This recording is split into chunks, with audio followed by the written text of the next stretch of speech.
ഹരിശ്രീ ഗണപതയേ നമഃ. വിഘ്നമസ്തു. ശ്രീ ഗുരുഭ്യോ നമഃ.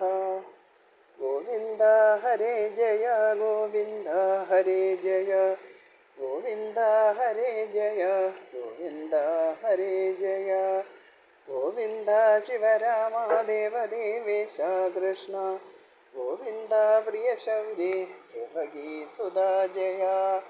എല്ലാവർക്കും നമസ്കാരം. വൈശാഖ മഹാത്മ്യം കിളിപ്പാട്ട് 15-ാമത്തെ അധ്യായം.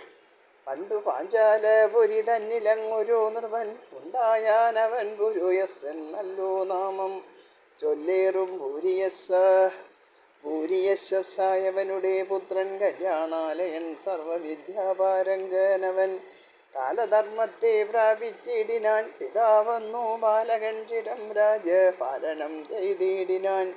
പൂർവജന്മാർജിതമാം പാപത്താൽ ധനാദിയും ദിവസം പ്രതിനാശം തുടങ്ങി ഭൂപാലനും.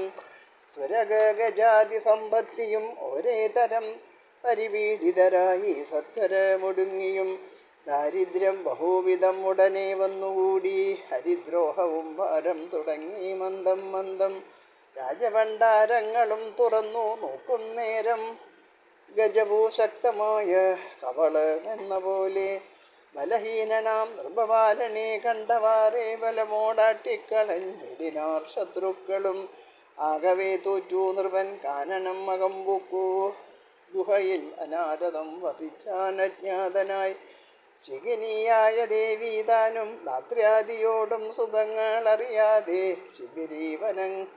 ശിഖിരീവനങ്ങളിൽ വത്സരം 53 ഇങ്ങനെ കഴിഞ്ഞപ്പോൾ വത്സനാം നൃപശ്രേഷ്ഠൻ സ്മരിച്ചു ഗുരുബോധോ.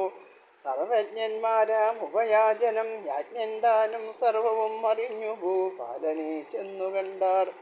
ഗുരുഭൂതരെ കണ്ടു പെരികെ പ്രീതി പൂണ്ടു ചരണാംബുജങ്ങളിൽ നമസ്കാരവും ചെയ്താൻ. ദുഃഖവർദ്ധനാലൊരു മുഹൂർത്തം കിടന്നപ്പോൾ തൽക്കരങ്ങളാൽ മുനിമാരെഴുന്നേൽപ്പിച്ചതി. ഭക്തനെ കണ്ടു ബഹുസന്താപകാരണത്തെ ഭക്തവാത്സല്യത്തോടു ചോദിച്ചു കൊണ്ടാനേവം. എന്തു കാരണം ഭവാൻ എങ്ങളെ മനതാരിൽ ചിന്തിപ്പാനിപ്പോൾ എന്നു കേട്ടുഭൂപതി ചൊന്നാൻ.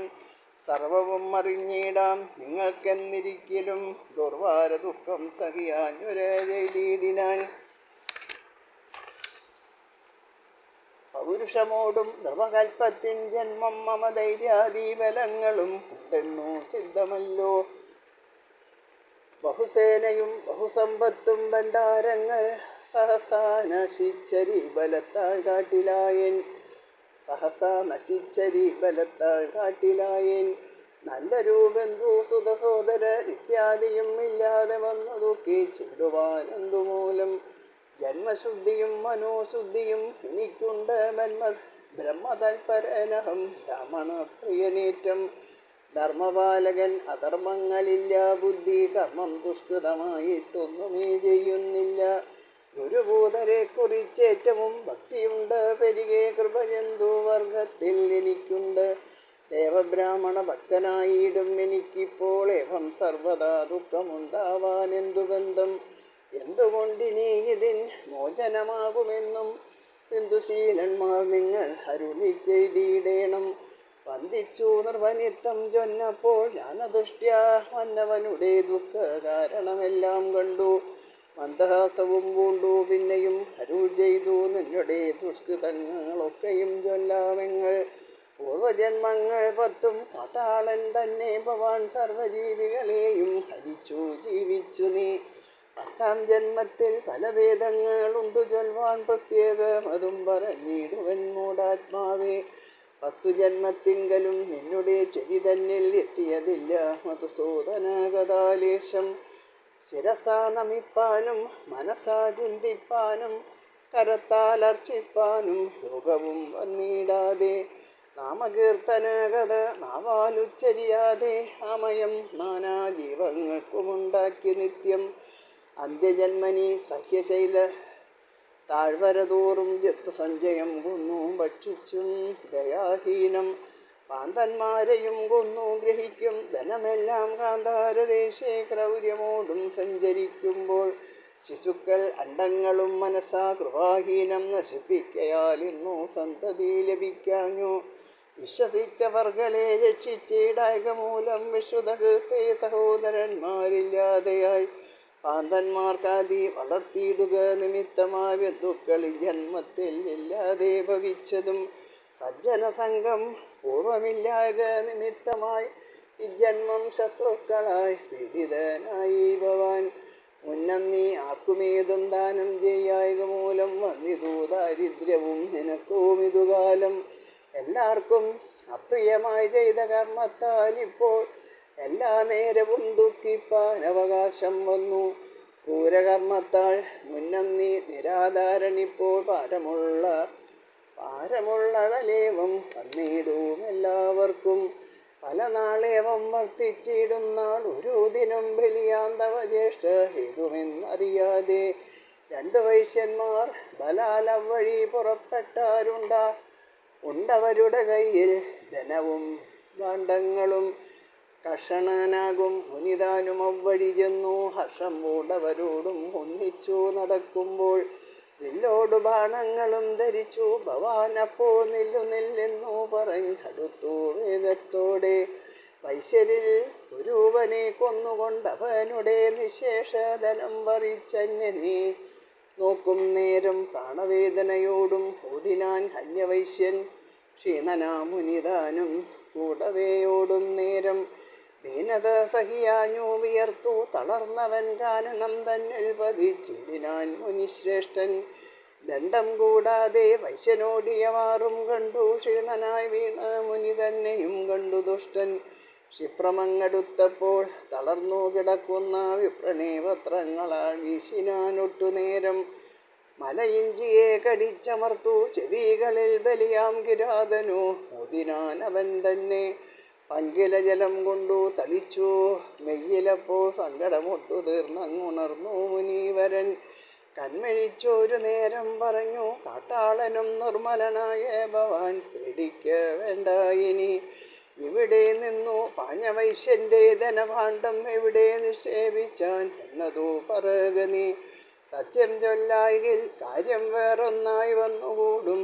ഉത്തമ നിർദ്ധരന്മാർക്ക് വിധം ദണ്ഡമില്ല. തന്മൊഴി കേട്ടു ചൊന്നാൻ മാമുനി തത്ര ചെന്നു ഗുൽമമധ്യത്തിലിട്ടാൻ പിന്നീട് മറിവീല എന്നു മാമുനി ചൊന്ന കാടതിൽ നോക്കും നേരം ധന്യന്റെ ധനമെടുത്ത മുനിയോടു ചൊന്നാൻ. മന്ദം നീ ഗമിച്ചാലും ഭീതിയും ഇനി വേണ്ട, നിന്നോടൊന്നുമേ ചെയ്യുകയില്ല ഞാനിനി ബ്രഹ്മൻ. അരനാഴിക ചെന്നാൽ അന്നേരം ഒരു കുളം നിറഞ്ഞു തെളിഞ്ഞുള്ള നല്ല വെള്ളവും കാണാം. സ്നാനവും അതിൽ ചെന്നു ചെയ്യുക നീ സുഖമോടെ. നാനാഗ്രാമങ്ങൾ അതിനടുത്തു കാണാമെടോ. കൂടാ പോന്നതു കാട്ടിത്തരുവാനാളല്ല ഞാൻ. പേടിക്ക വേണം നൃപ വടരെ കണ്ടാലഹം. വൈശ്യൻ ചെന്നവസ്ഥകൾ ചൊല്ലിനാൻ. എന്നാലിങ്ങാശു കണ്ടിടാം ഇപ്പോൾ നൃപകിങ്കരന്മാരെ. ഇങ്ങനെ ചൊല്ലി പുര കാടതിൽ പൊക്കോ ഭവാൻ. അങ്ങനെ ഒരു വിപ്രൻ തന്നെ രക്ഷിക്ക മൂലം ഭൂപതിയായിട്ടിപ്പോൾ പിറന്നു ഭവാനിനി താപസഞ്ജയവനം ദഹിപ്പാനിനിയും കേൾ. ധനധാന്യാദി സമ്പദ് രാജസിദ്ധിയും പിന്നെ മനസ്സി സ്വർഗാപവർഗങ്ങളും സായുജ്യവും. ഇച്ഛയുണ്ടെന്നാകിലോ ചേക വൈശാഖധർമ്മം നിശ്ചയം തവ സുഖം സിദ്ധിക്കും അതിനാലേ. മാധവമാസം ഇപ്പോൾ അടുത്തു തൃതീയ നാൾ ക്ഷേതവർഷത്തിൽ ഒരു പശുദാനത്തെ ചെയ്യുക. ഭണ്ഡാരപൂർത്തി പുനരിതിനാൽ വന്നുകൂടും നിർണയം ചെയ്യാദാനം കൊണ്ടതീ സുഖം വരും. ഛത്രദാനത്താൽ ബഹു സാമ്രാജ്യം ഭവിച്ചിടും. നിത്യവും വിധിപൂർവം സ്നാനവും ചെയ്തു ഭക്ത്യ. പ്രതിമതങ്ങൾ മധുവൈരിയെ പൂജിക്ക നീ. സന്തതം പിന്നെയതു ഞങ്ങൾക്കു ദാനം ചെയ്യുക. അതിനാൽ ശത്രുക്ഷയം വന്നിടും നിനക്കെന്നാൾ മതിമാനായ ഭവാൻ ഇനിയും കേട്ടുകൊള്ളുക. തനിക്കു സമനായി തനയൻ ഉണ്ടാവാനായി തണുത്ത ജലദാനം തണ്ണീർ പന്തലിൽ ചെയ്യുക. ഏവം മാധവധർമ്മം അനുഷ്ഠിച്ചിടുന്നാകിൽ സർവവും വശമായി ഭവിക്കും നിനക്കെടോ. ആശകളൊന്നെങ്കിലും കൂടാതെ അനുഷ്ഠിച്ചാൽ ക്ലേശവും പ്രത്യക്ഷമായി കണ്ടിടാമൊട്ടു ചെന്നാൽ മനസ്സിൽ ഭേദം കാലതാമസം വേഗമേവം മനസ്സേ ധരിച്ചാലും നൃപധീശികാമണി 15-ാം അധ്യായവും ചൊല്ലിനേനിപ്പോളിടോ മതിമാന്മാരാമുനി ആരുര ചെയ്തു പോയാർ. ഇത് വൈശാഖമാഹാത്മ്യേ പഞ്ചദശോധ്യായഃ. സർവത്ര ഗോവിന്ദനാമസങ്കീർത്തനം. ഗോവിന്ദ ഗോവിന്ദ.